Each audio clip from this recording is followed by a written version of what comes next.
Ankeny RX-8 105 here.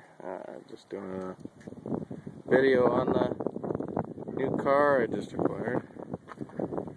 It's a 1959 Ford Fairlane 500. And she's pretty solid. Not too bad at all.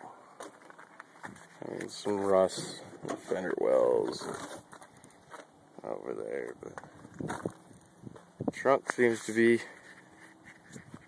I don't know if you can see in there, trunk seems to be pretty solid.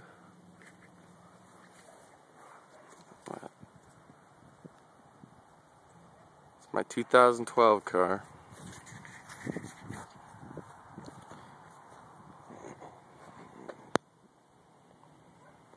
Be pulling some body bolts and putting a rear end in it. Another 9-inch I've got. Yeah.